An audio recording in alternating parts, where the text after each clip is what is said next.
और news tonight में अब बात ईरान पर इजरायली पलटवार की। ईरान ने 1 अक्टूबर की रात यहूदी देश को निशाना बनाया। नेतन्याहू के मुताबिक ईरान ने बड़ी गलती की है और उसे इसकी कीमत चुकानी पड़ेगी। इजराइल किस तरह तेहरान को घुटनों पर लाने की योजना बना चुका है, आपको दिखाते हैं हमारी ये स्पेशल वॉर रिपोर्ट के जरिए।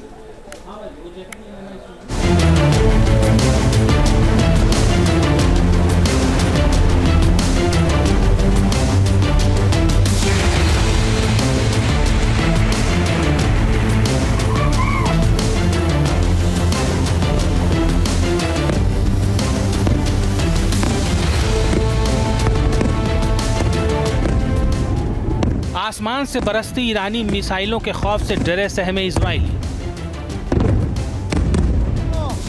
यरूशलेम से तेल अवीव तक दहकती तबाही की आग।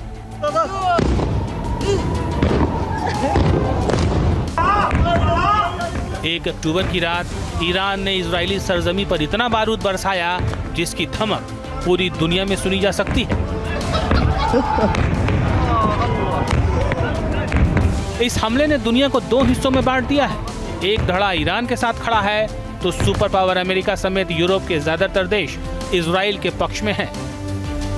और यही वो ताकत है जिसके दम पर इजराइल तेहरान को सबक सिखाने की धमकी दे रहा है। אנחנו בעיצומה של מערכה נגד ציר הרשע של איראן. אמרתי אתמול שאלה ימים של הישגים גדולים ואתגרים גדולים. הישגים גדולים כי סיכלנו את נסראללה ואת צמרת הפיקוד שלו ואת התוכנית של חיזבאללה לכיבוש הגליל. אנחנו נחושים להחזיר את תושבינו בצפון בבטחה לבתיהם. ईरानी दुस्साहस के खिलाफ नेतन्याहू के इस हुंकार के पीछे अमेरिकी ताकत है। तेहरान की जुर्रत के बाद अमेरिका खुलकर यहूदी देश के समर्थन में खड़ा हो गया है। 1 अक्टूबर को हुए हमले के वक्त से ही अमेरिका इजराइल के पक्ष में एक्टिव है और बार बार उसे हर तरह की मदद देने का ऐलान कर रहा है।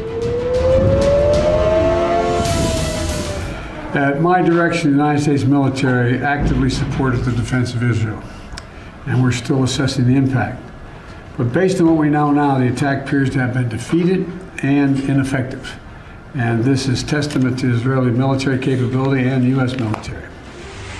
इजराइल ने ईरान को सबक सिखाने के लिए बेहद पुख्ता वार प्लान बनाया है।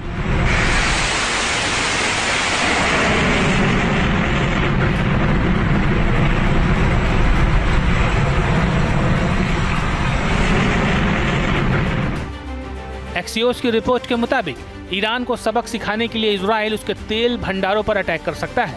इसके अलावा ईरान के परमाणु ठिकानों पर हमले की योजना को भी अंतिम रूप दिया जा रहा है।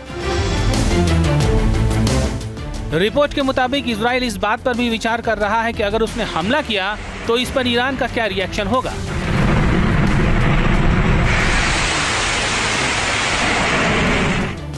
अगर ईरान के साथ जंग छिड़ी तो इजराइल इसके लिए भी तैयारी में जुट गया है।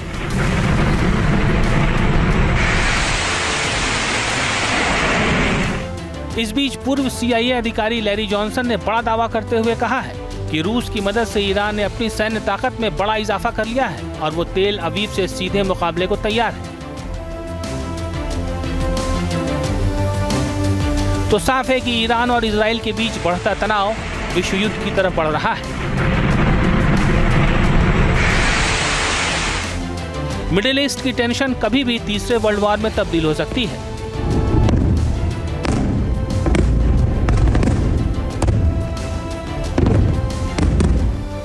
और इसकी वजह है वो सुपर पावर देश जिनकी दुश्मनी की खाई लगातार इतनी चौड़ी और गहरी होती जा रही है जिसे पाटना अब संभव नहीं दिखता।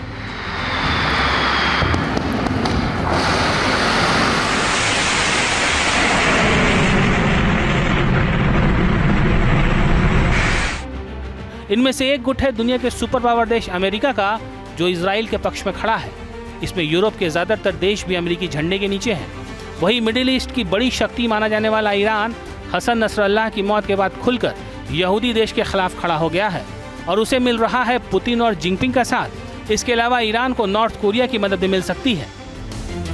तो साफ है कि मध्य पूर्व की जंग की आग और भड़की तो दुनिया 2 हिस्सों में बढ़ सकती है, जो महातबाही की वजह बन सकता है।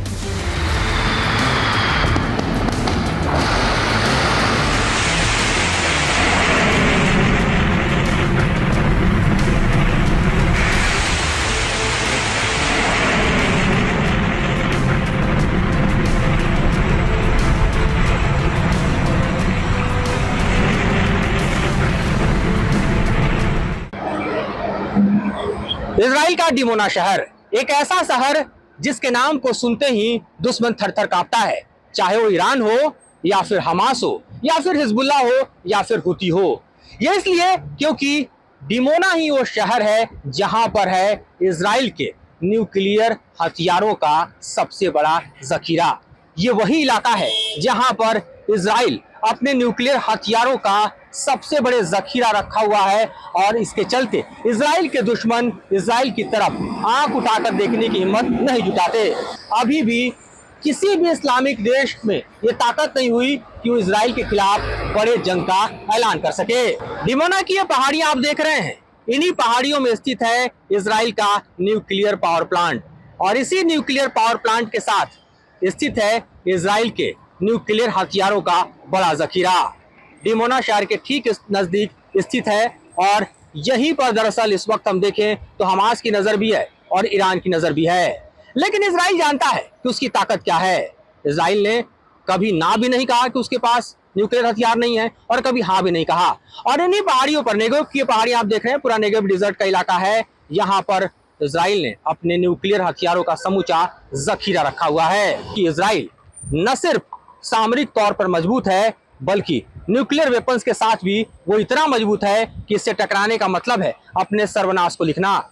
इसलिए तमाम इस्लामिक देश भले ही हमास और इजराइल के जंग के बीच गीदड़ भभकियां देते हुए नजर आ रहे हैं, लेकिन कोई हिम्मत नहीं जुटा पा रहा कि वो इजराइल के खिलाफ मैदान में उतर पाए, क्योंकि उन्हें पता है इजराइल के खिलाफ अगर वो मैदान में उतरेंगे तो ये जंग भयावह होगी और ये जंग कई देशों को दुनिया के मानचित्र से भी निपटा सकती है, मिटा सकती है।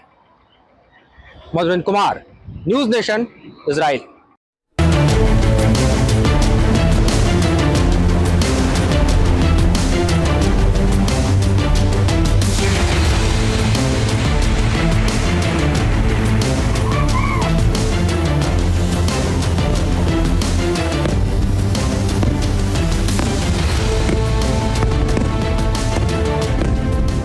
न्यूज नेशन अब व्हाट्सएप पर खबरों की ताजा अपडेट के लिए न्यूज नेशन के इस QR कोड को स्कैन करें।